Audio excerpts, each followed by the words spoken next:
now, if that's all right with everybody. Hello everyone, and welcome to the second of our Coping with COVID webinars for seniors, a series of 4 webinars which are an initiative of the councils in the Northern Sydney region and the Resilience Centre in Epping. My name is Sandra Farser. I'm a Community Development Officer at Northern Beaches Council. This morning, our presenter, Sarah Piper, will give us lots of great tips on how we can take responsibility for our own well-being during these particularly stressful times and help change our thinking into a more positive mindset. Sarah is an experienced registered psychologist who works with all ages at the Resilience Centre. Sarah is approachable, authentic, and easy to connect with. Her training in resilience is a key aspect of her work, and she takes great interest in the strengths that people bring. It's a joy for Sarah to see people of all ages grow in self-awareness and self-confidence, enjoying healthier ways of relating and living more fulfilling lives. So Sarah will be a great resource for us today, and we're very lucky to have her. If you think of a question you'd like to ask during the presentation, just click on the Q&A at the bottom of your screen and type your questions in the pop-up box. And we can pass on the questions to Sarah for a response during the presentation where we can, but mostly towards the end of the presentation is when we'll have time to answer any questions. Anyway, I think that's about it from me with my introduction. And now I'd like to hand you over to Sarah. Thank you very much. Thank you, Sandra. Thank you for your kind introduction and the opportunity to speak today. It's quite a privilege. Waramai Narawa Mitaga, which means welcome, come and sit.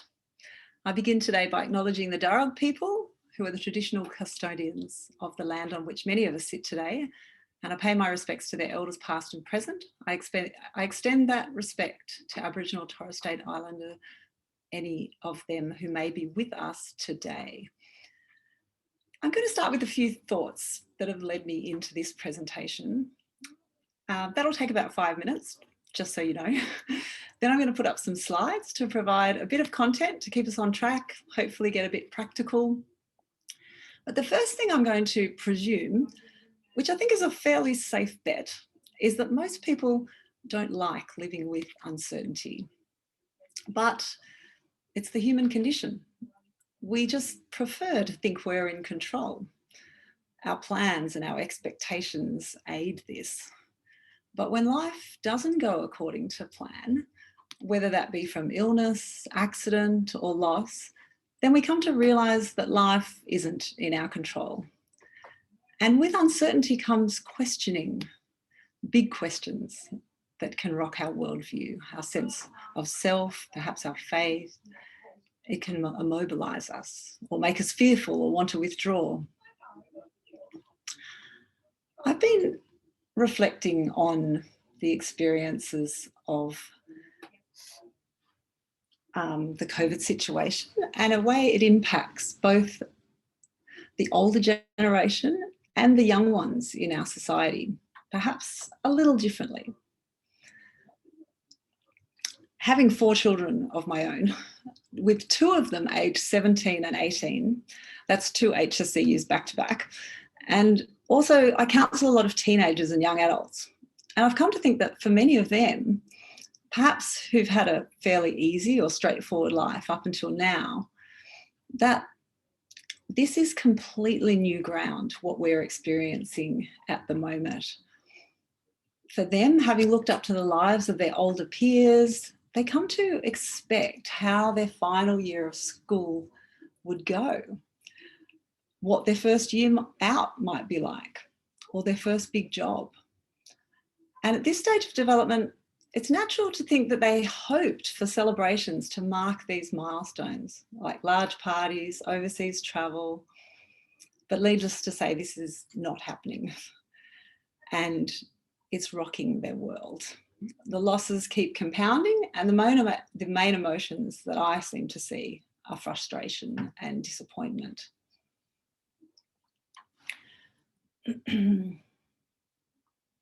Now, since I'm only turning this year and my grey hair only occupies 10% of my hair so far, I can't claim to be in the older generation yet. However, I imagine many people born before the 60s might be getting close. I wonder how many of you had parents who were involved in either of the world wars. And for the younger amongst you, the Vietnam War. I can't even fathom the uncertainty that you would have lived with. The not knowing when it would all end, when dad would be home, the fear of that telegram bearing bad news, the huge changes in work for women, and the pressing need for anyone to earn an income. If you experienced any of that, then I imagine uncertainty is not a new thing for you. Perhaps as the years went on and the world perhaps felt more stable, you distanced yourself from those difficult years. And now uncertainty is upon us again, this time in the form of a pandemic. Yet I'm guessing you're much better prepared, whether that be from living through historical events like a war, or whether that be from a myriad of personal circumstances in your own lives that have taught you that nothing is for sure, that life is fragile, and we can't truly know what will happen from one day to the next, and that to enjoy each day whilst we have it is the recipe for contentment. So how do we find contentment in the midst of uncertainty? Or if that's too high a bar, how do we simply live with it? Today, I'd like to propose that a lot of it comes down to resilience. There are many factors that help make us resilient, some of which I may touch on today, but I'm sure you'd all agree that often it is the experience of hardship or suffering, things not going as planned, that grows our ability to be flexible and give us skills in managing tough times. This is why, in some ways, you seniors have got it all over the young ones. COVID-19 and everything that has come with it has given us a whole new world to navigate, and resilience is key. A few things that I think can help us to be more resilient are the points that I'm going to be building on today. And they are acceptance, optimism, hope, and looking outwards. But before we do that, let's just take a minute to hear some of your comments in the chat. I'm going to share my screen in a minute because I'm interested to get your thoughts on the generational impact, particularly how you feel our current times of uncertainty are affecting your generation. What makes it different for older people? In some senses, a lot harder maybe, and in some senses a little easier perhaps. What do you think?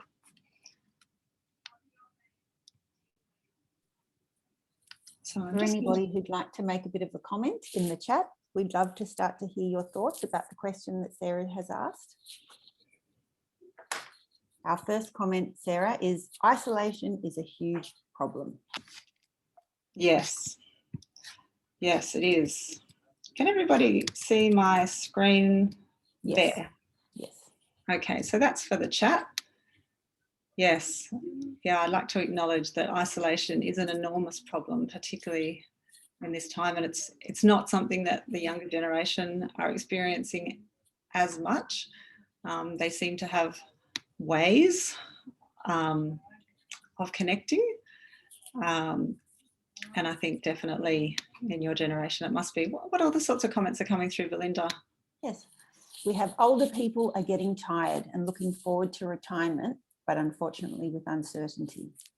And then we have, I think, the older generation find change easier, which I think is a bit of what you're saying, Sarah, more adaptable and yet grateful for what we have. Another says we are a very compliant group. Another says technology is helping us to stay in touch. And then I believe that many older folk who lack fast internet skills are feeling isolated.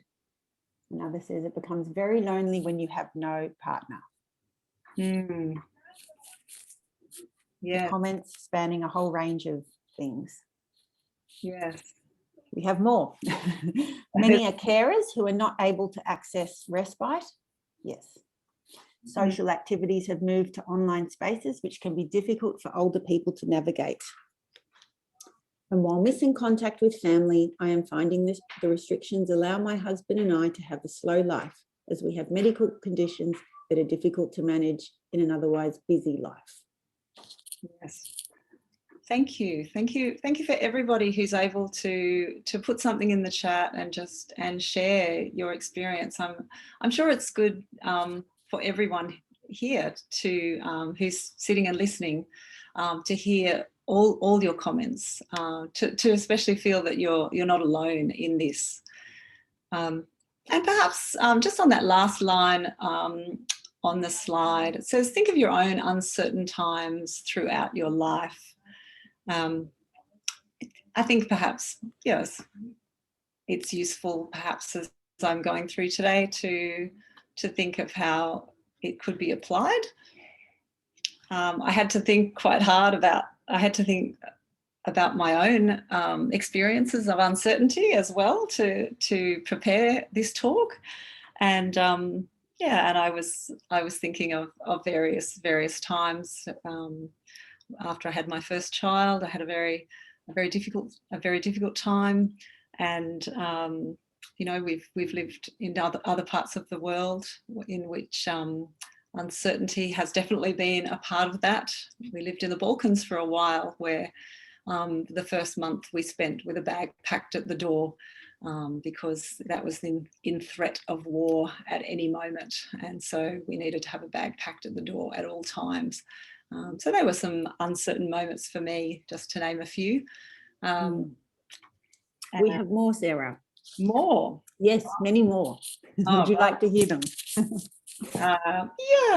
Yeah, just a summary, Belinda, because I need to. Yes, sure. So separation from family when living alone. I am missing hugs, but I'm learning new skills and finding new friends daily. Older people have security, possibly of home, and less responsibility to feed a family and pay the mortgage and work. Very different opinions coming through, which is lovely to hear. Another says, I've been a carer for a disabled family member for the past 8 years. Pandemic is only a fraction of what I have had to deal with, but at least now other people understand the isolation. Living alone is the biggest challenge for me now at 60. Social interaction is proven very important to well-being, and older people are not necessarily aware of what is still possible to help them and may not be given accurate info. That's an important one. Yes, getting accurate important. Yes. So okay, so we might move on for there. So living with uncertainty. These are the points that I'll be covering today, as I said, and we're going to start with acceptance.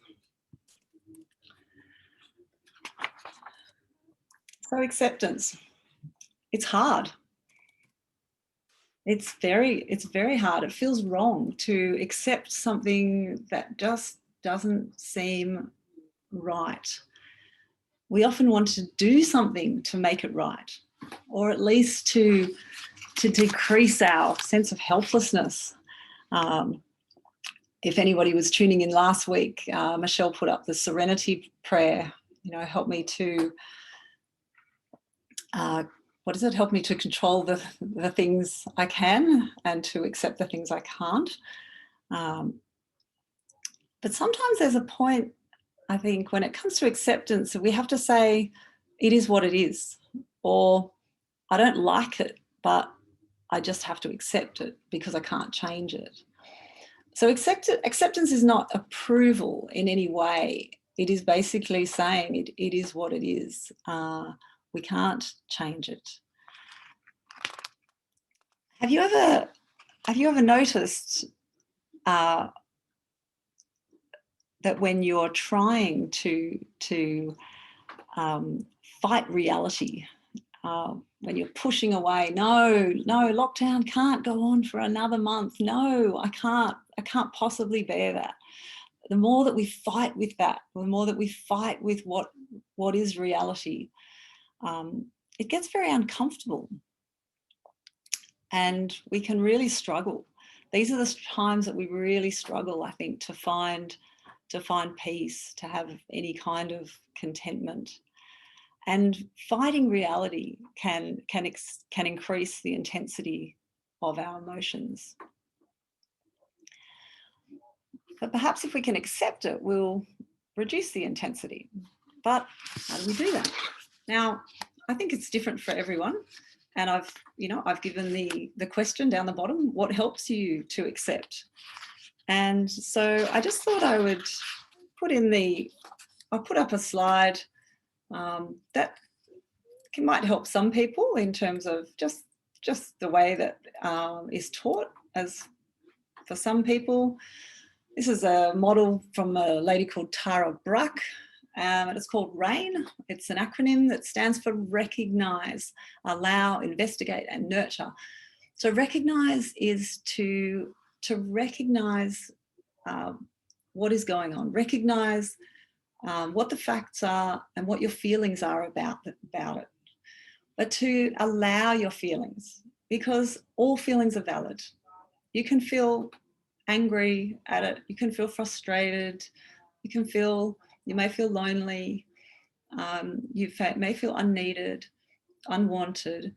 Just allow these feelings to be there. Because the more that we press these feelings down, the more that we sort of put them on the shelf or try to distract ourselves because they're uncomfortable, the more we know that these feelings will just keep coming up. So allow those feelings to be there. And in fact, not only allow, we can actually investigate. We can be curious about what that feeling is that's coming up for us. Maybe questioning ourselves, why we might be having that feeling. Maybe validating it for ourselves. Yeah, it's okay to feel lonely. I am lonely. I've been living in this house for a number of years, and I'd love some company. So to investigate those feelings, to validate those feelings, and to nurture oneself with those difficult feelings. And I think we all nurture ourselves in different ways, but one of the ways we can nurture ourselves is to simply have compassion on ourselves. Self-compassion is a really important thing, I think, when it comes to soothing our emotions. And we might nurture ourselves just in various forms of self-care. And I'm sure we all have different ways of caring for ourselves. When we have intense emotions, whether that be to take a walk outside, to get into nature, take a bath, to sit with it, to perhaps journal, as Michelle suggested last week. There's all sorts of ways that we can nurture the feelings that we have. So that's RAIN for you. Now, I'm going to move away from acceptance. I mean, if there's anything in the chat there, Belinda, you might want to just yell it out now in terms of, I think I asked what helps you to accept, just to see if there's some neat tricks or hints that anybody would like to share. If there's not. Just have a beautiful comment, which I think is the feeling of this whole seminar today or webinar today, which is we all need to be willing to accept the things, nature, walking, etc., that we can do, and not dwelling on we can't do. Let's remember what we can do. That's so true. That's a lovely summary. Thank you to the person who put that comment in. Okay, so now I'm going to go to the next slide, which it moves me on to my next point, which is about thinking. So the way we think obviously has a huge impact on the way we feel. And there's actually been a lot of studies on optimistic thinking and its ability to actually be kind of like an antidote for people who experience anxiety or depression. Optimistic thinking can be useful in those sort of situations.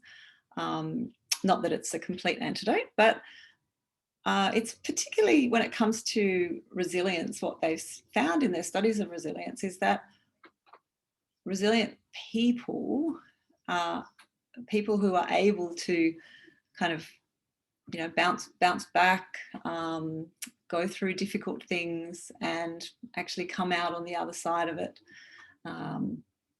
perhaps even stronger.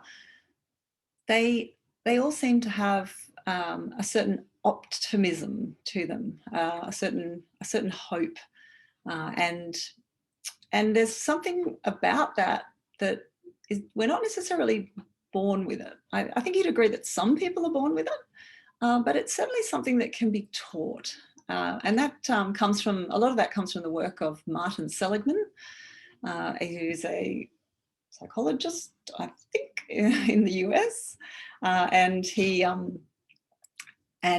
has taught a lot of people about some of the basic points about optimistic thinking and how we might do it. So I'm going to do this by giving you an example of pessimistic thinking and optimistic thinking, and then we're going to try to apply it to perhaps a situation that we're in. So listen up as I go through it. I'm just going to kind of go through the way that this model can be explained. Let me just use a simple example to start. It's let's say that you're needing to be on time for an appointment and you can't find a car parking spot. So this is the bad thing that's happened. You can't find a car parking spot as you look when you're on your way to an appointment. So we're going to look at it in these two ways. So the pessimist would think that it's permanent and unable to be changed. So they might say, this always happens. I can never find one when I need one. But then the pessimist, when they can find a car parking space, they go, oh, good, this is only 1 hour parking. But what if my appointment goes longer? Now, also they think kind of globally. That's the pessimistic style of thinking. So a global response sort of says that everything is bad. So they might say, oh, me not being able to find a car parking spot, that just ruins everything. I'm going to be so flustered. But when they find one, they're like, oh, I don't usually get a parking around here, but with everyone in lockdown, the streets are quiet, so I got one. Now, the other thing that happens for the pessimist is that they often think that it's because of them that everything goes wrong. So they might say, it's all my fault. I should have left more time. Why does everything go wrong for me?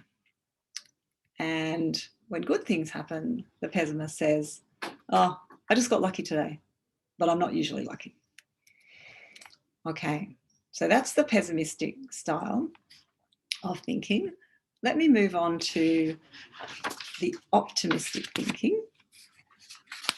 Now, in the same situation, can't find a car parking spot. It's just reversed. So the optimist will think, oh, it's just temporary. It'd be like, yes, I found a spot. And, oh, sorry. The temporary situation would be, I'll find one soon. And the good thing that might come out of it, when something good happens, the optimist would think, oh yeah, I found a spot. And for the optimist, when the bad thing happens, it's specific. Oh, I'll know to leave earlier, or I'll know to leave earlier, or take the train, so I can learn from it. And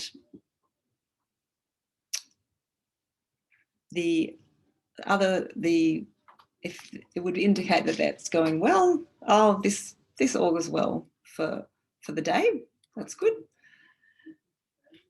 And they would also think that it's because of other factors. So they might say, oh, there must be some event going on that's making the streets extra busy.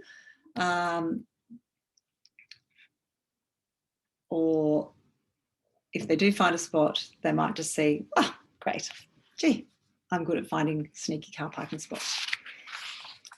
So that's kind of a bit of an outline of that. Let's see if we can apply it, optimistic thinking, to COVID-19. So the cases are going up, the restrictions are tightening. Let's try to think, what is a pessimistic thought? Just have a bit of a think to yourself there. And I might go back to that slide. If we're going to think pessimistically, well, that's a really tricky one. We're going to think pessimistically. We're going to be thinking that it's permanent. So if we're going to think pessimistically, we're going to think that lockdown is going to be lasting forever. We're going to think that it is going to roll out into everything. So therefore everything is bad.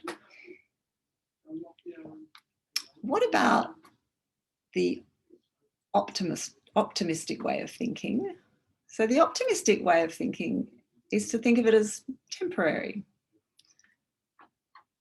to not be so global about it, just to be more specific, to kind of almost as much as possible compartmentalize it. Now, I suppose the question here is, what helps to feel calmer? What helps to cope better? And the obvious answer is the optimistic thinking, I think, would be my opinion. Belinda, can I go on to the next slide, or have you got a lot of things coming in the chat there? I've got a lot of lovely little optimistic comments. I'll just read out a few. Fantastic, thank you.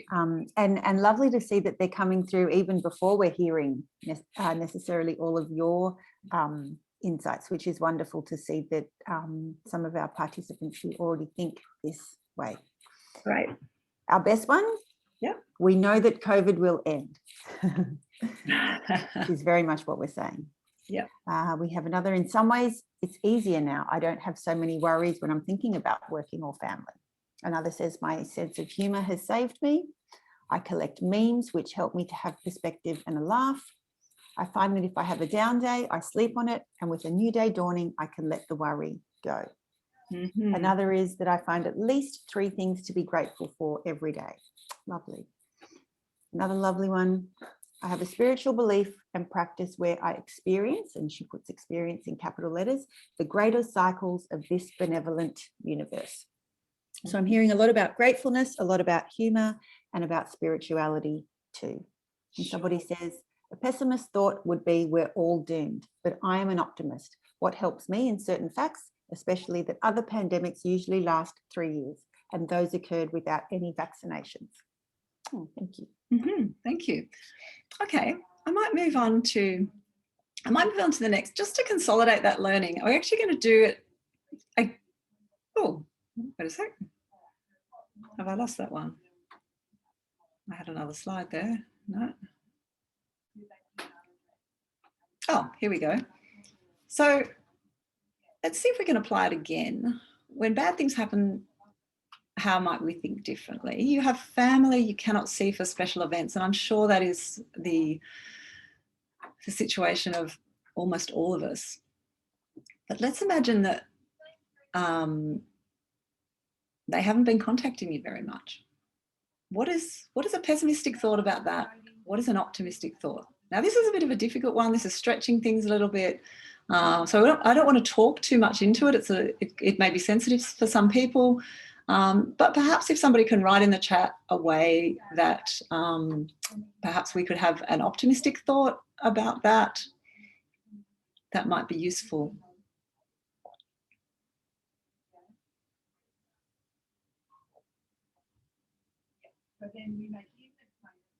It's very difficult. I can imagine having family members who are younger, maybe they're very busy with their children, maybe they're young adults, they're busy with their own lives, and they don't contact you for a while, which would serve to make you feel more lonely or more isolated.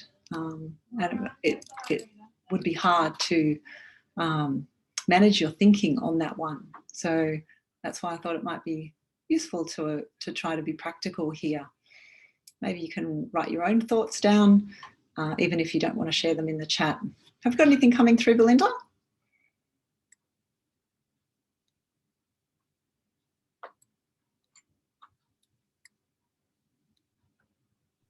Apologies, I was on mute. We have, I'm contacting them and it feels reciprocal. Or maybe they're very busy with work, so they can't contact you, but it's still great that they still have a job during COVID. Mm-hmm. Yep, so being able to think about their situation, they're thinking it's not about how we're turning those thoughts around. Another says, I'm grateful I got stuck here in Sydney as I'm near the bush and the sea rather than in the UK where I was before. I have a van and I can live and travel when we're unlocked. It's a lovely looking forward to the future. Mm-hmm. Yes, and that's a lovely thing to that comment about looking forward. Looking forward Yes. to the future is a great way for us to move on. So let me just round up that point. So when we think about acceptance and optimistic thinking combined, on the slide here, you'll see a somewhat fuzzy cartoon. It's a loony cartoon. So I'll read it out for those of you who can't read the fuzzy writing.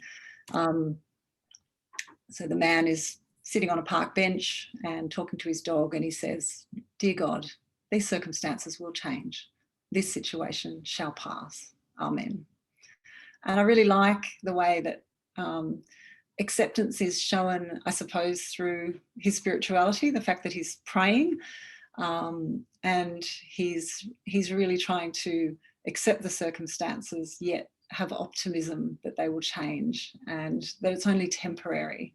And I think that's probably the most key point I want to make out of the optimistic thinking is that when we, if we can keep to it, that it's temporary, that it will pass.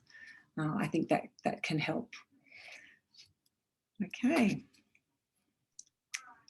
We just have a few more, Sarah. Is that okay? Just on your point about family.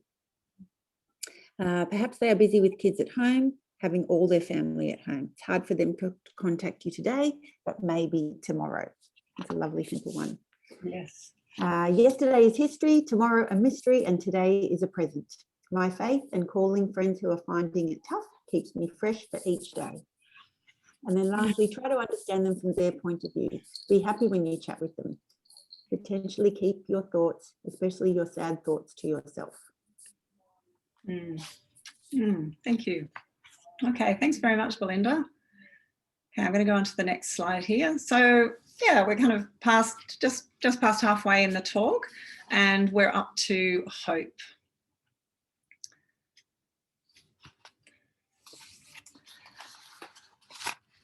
So there's a lot of fear mongering that goes with this pandemic. I'm sure you'll agree. Some of it's justified, some of it is not. And I raise this point because it's important for us to focus on the hope and not the fear. So using our optimistic thinking skills, we have to believe that this problem is temporary, that although it's dragging on, it won't always be this way. We know from experience that things will not stay the same forever. Think about the laws of the earth. It's not static, it's always changing. The ocean in this picture, the sky, the seasons, always changing. Our feelings. Are you feeling the same way right now as you were 3 hours ago? Our feelings change. Our feelings change regularly, often. The feelings that we have now will not be like this forever. Even our circumstances, they all change. And I think in change, there is hope. I think a really good example of hope is what's known as the Stockdale Effect. If you don't know about it, you can just take a little bit of a read of the slide. these prisoners were able to think about the future, hope for the future, hope that one day they would get out of there. They didn't know when, they had no idea when, but they just hoped that one day they would get out of there. And in fact, it was said that there were other prisoners who didn't do so well. And they were the ones that kept saying, oh, we'll be out of here by Christmas. Oh, for sure, we're going to have to be out of here by Christmas. But then when Christmas came and went, their spirits just dived.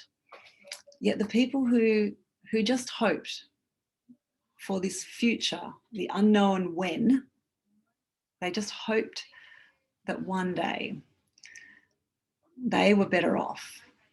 So they never lost their faith. They kept preparing for a positive future. So they kept strong. They did exercises. They kept their physical strength as much as they could in the prison.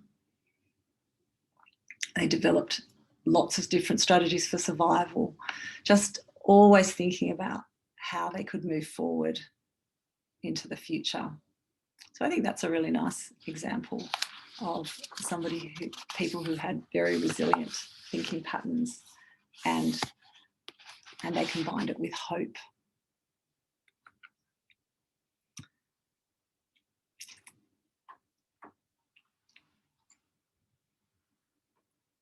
I think we can all acknowledge that there are dark times, but hope is about looking for light. Perhaps as you look back on some of your life experiences, you can see that there was light. Of course, this is much easier with hindsight. What about now? What about in your present circumstances? If you are experiencing uncertainty, or if you see the world or our country experiencing uncertainty, what light might you be able to see even in that? I think you'd all agree that lots of us are calling that silver linings.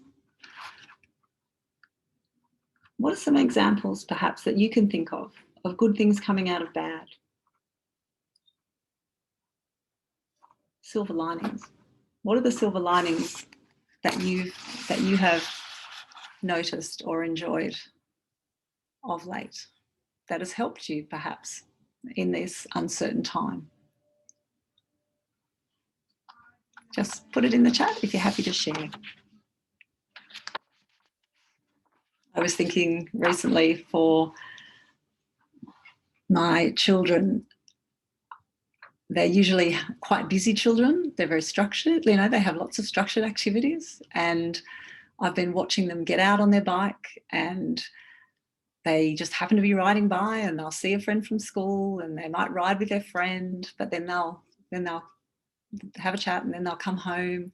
And I've never seen so many young people just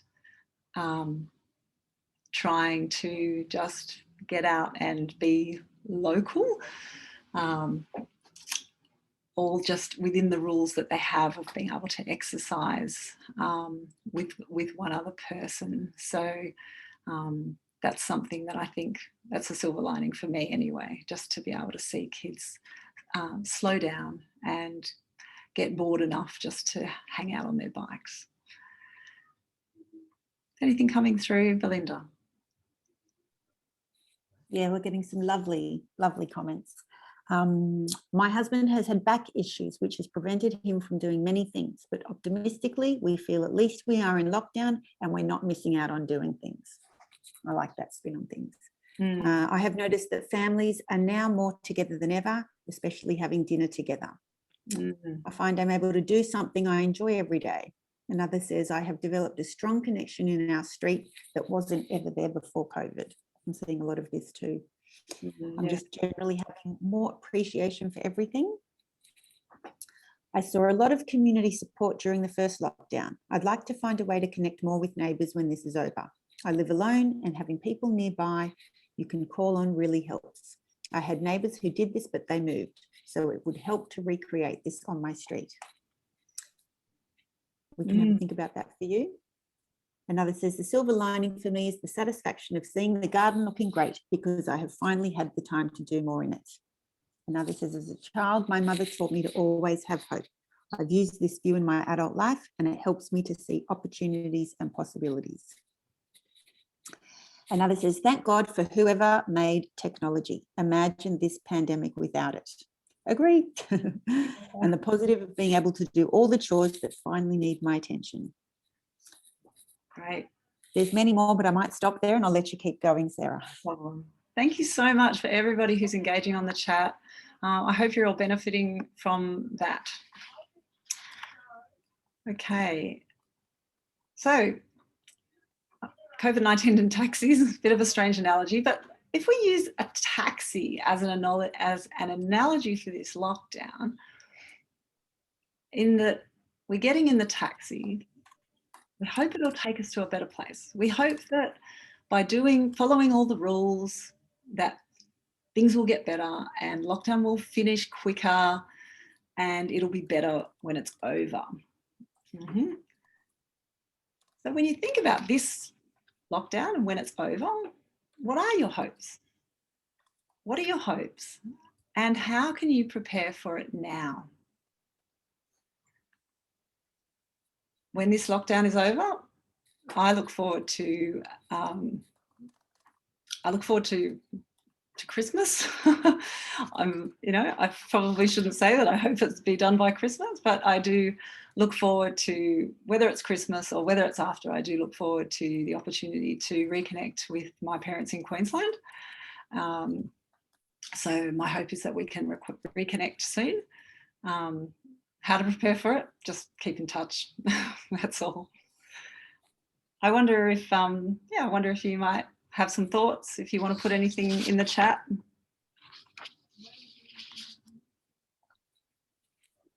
More thoughts coming through. Some funny ones. My reaction was, it is time to buy some shares while everyone else is pessimistic. Yes. Another says, I have completed needlework, some major writing projects, and we were meals on wheels to a single dad. We are getting creative. Lovely. Another says, I have forged new relationships with my neighbours. Another is looking forward to volunteering again. And another's hope is to be able to travel. Even a weekend away would be a joy. I went away last June to the Blue Mountains and it felt like it was a 6-week holiday overseas. It's all about perspective. Absolutely. Yes. It will be lovely to be able to roam freely and to get on a plane or drive in the car for just to get out of Sydney. That will be lovely. It's a great hope to have. Perhaps for the people who like to travel, doing some travel planning sort of projects, learning about a new country, learning a language, preparing for it, preparing to go over to that country. Any other hopes and preparations? One is already planning parties, lots of parties. And one says that she's going to vow to spend more time with family and friends, but for the moment, just trying to smile, even with the mask, at people that she passes in the street. Yeah. Another who says, I'm 80. I hope to live long enough to see the joy of normality again. And another is just trying to appreciate now the simple things like sitting outside in the sun. Absolutely. Fantastic. Okay, let's keep moving. We don't have too long to go. Okay, this is a favourite quote of mine by Tim Costello, who you may know worked. He was a Baptist minister and he headed up World Vision in Australia. But he's now an author and he's written a lovely book on hope. And I really like this quote that I've put up on the slide.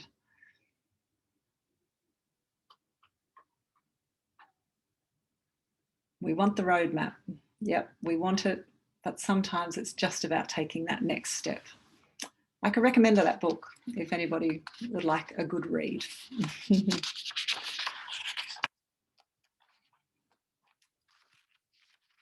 Okay, so going on to the final point of looking outward. Here we have the Dalai Lama. When tragedy or misfortune comes our way, if we can shift our focus away from self and towards others, we experience a freeing effect.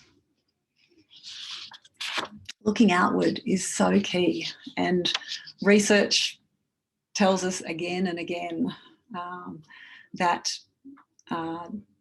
looking outward is a major contributor to both longevity and good mental health, resilience.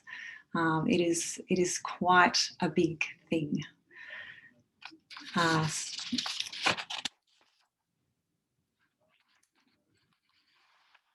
also wanted to take I wanted to share with you just a paragraph from this book. Some of you may have read this classic, and it's about, once again, people who were in a concentration camp. I think this was, they were in the Gulag archipelago, and Viktor Frankl actually lived through it and survived and came to write about it. So let me just read this one paragraph to you. We who lived in concentration camps can remember the men who walked through the huts, comforting others, giving away their last piece of bread. They may have been few in number, but they offer sufficient proof that everything can be taken from a man, but one thing, the last of the human freedoms, to choose one's attitude in any given set of circumstances, to choose one's own way. I just love that image of people being so desperately sick and starving and hungry and sad, and yet there were people there who were giving away their last piece of bread, going and comforting others. And this was really all they could choose to do. Every other thing had been taken away. They could choose that, and I think for that was liberty for them.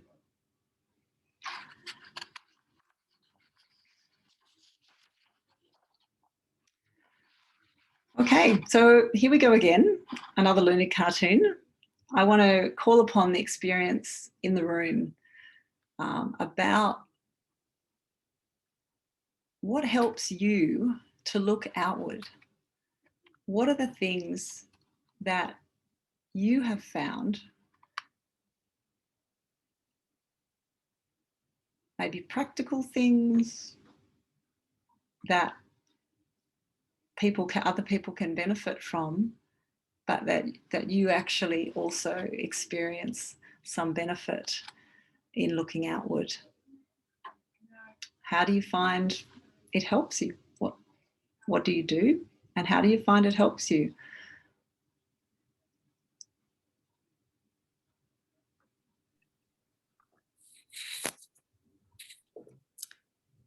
We're having some lovely comments coming through.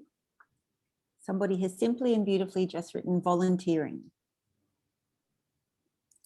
Another just sharing their perspective. I think that if anybody has watched the news in the past 24 hours, we can see a lot of stuff happening in other parts in the world. So he's encouraging us to think that if we have it tough in Sydney, to spare a thought for those in other parts of the world.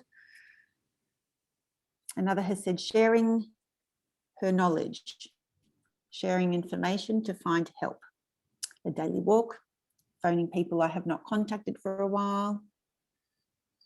Another says she became really burnt out as a carer, but with sharing her experience with others going through the same struggles, it's helpful to the both of them. We have somebody here. I started hugging one tree and I found all the other trees waiting for a hug from me. Another is simply saying, I listen to all the sounds around me. And we have a beautiful example here. I particularly love this film, of the film Life is Beautiful, the Italian film. It's an example of choosing a positive mindset in a negative situation, such as a concentration camp from history. Yes. Yes, thank you for that. I'd forgotten about that film. It's a beautiful film. Another says she diverts her attention or focus by joining a group online for an activity or connecting on Facebook, as well as the usual watching TV and sometimes doing a crossword. Another says meditating and eating yummy food. I'm in for both of those things too. So in terms of looking outward, And a few more coming through, Sarah. But Belinda, are there any more in terms of looking outward to others? I have a friend at the moment who's going through cancer treatment, and when she came out of hospital, every morning, an older lady from up the street would just pop a just a takeaway coffee on her letterbox and text her and say, "The coffee's on your letterbox." And that was, for my friend, that was just gold, that she could just take that little walk down the driveway and pick up her takeaway coffee. Little things like that. And I know the old lady who was giving it to her, and you know, she's finding things quite hard, but she was able to give out each day, each morning, just go and get that coffee for my friend. It's a lovely sentiment. Another here says that just the joy that she sees in somebody else's face when she reaches out to them for a walk, and that what she gets from actually seeing the joy in their face rather than her own experience of having the walk. Yes. Yeah, that's what it's about, isn't it? Yeah. It's really about, thinking of the other person, thinking about how we can make perhaps their life better that day. Perhaps they are lonely themselves. Perhaps they need some practical help. Yes. We have another example here of where that's being reciprocated back to them. So in this particular situation, this family is delivering food to community aid, only to return back to their home and find that their own daughter had dropped off cannelloni and coffee in their garage. Lovely.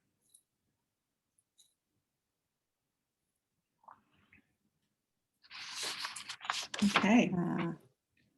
And then lots of other general comments coming through about all the range of things that you've spoken about.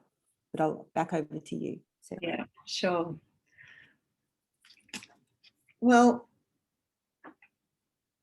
that concludes my 4 points for today. I hope that it's given you some kind of framework in terms of things that might help in dealing with uncertainty, acceptance, optimistic thinking skills, hope, and looking outward. Perhaps there are some things that you're doing really well already, that's just like your natural bent.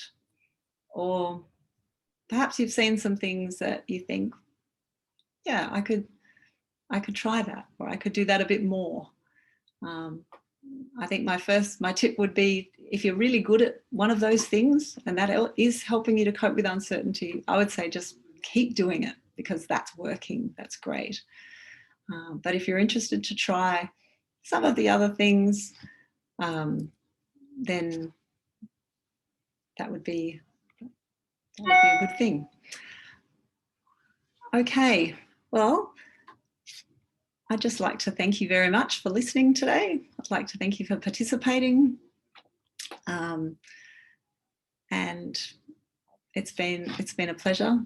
And I hope that you can join us for the subsequent talks in the coming weeks, all about various aspects of surviving these times and using aspects of resilience. Thank you very much for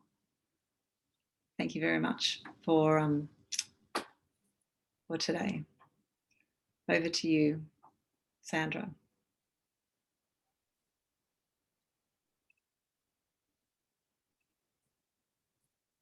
While we're waiting for Sandra, we've just got lots of lovely comments coming through. Great. With people just thanking you, Sarah, and thanking all the participants too for being lovely and optimistic and warm. I think we can all feel that today. Lots of thank yous coming through. Great. Okay, thank you, Sarah, for that very insightful and useful presentation. I know that I got a lot of really good tips out of that on how to create a more positive mindset, and they were very practical, and I'm sure everyone who was listening today got the same out of it, and all the wonderful comments showed how thoughtful people are during this particular time when things aren't that easy for all of us. A recording of this presentation will be on Council's websites for about a month if you want to view it later. It's a fantastic help to share this wonderful information and for everyone sharing their ideas on what works for them too. That's what I like about these webinars. I'd also like to thank Belinda Luca from the Resilience Centre for facilitating today as well with the questions and answers, and Madeline Yan from Hornsby Council, who's been doing the behind the scenes technical assistance. I had my own problems there for a while, which I won't go into. My NBN dropped out. Remember to book into the 2 remaining Seniors Resilience webinars, and you'll find all the details on the Council's websites that are participating. The next one is on Monday, the 23rd of August, again at 10:30 to 11:30, and it's about caring for a family member during COVID-19 without your usual supports. And then the last one of the series of 4 is on Tuesday, the 31st of August, same time, 10:30 to 11:30 a.m. And it's reframing COVID, try a new perspective. So I think that's it from me, and thank you for attending today. I hope you all got something out of it. Thank you very much. Bye-bye.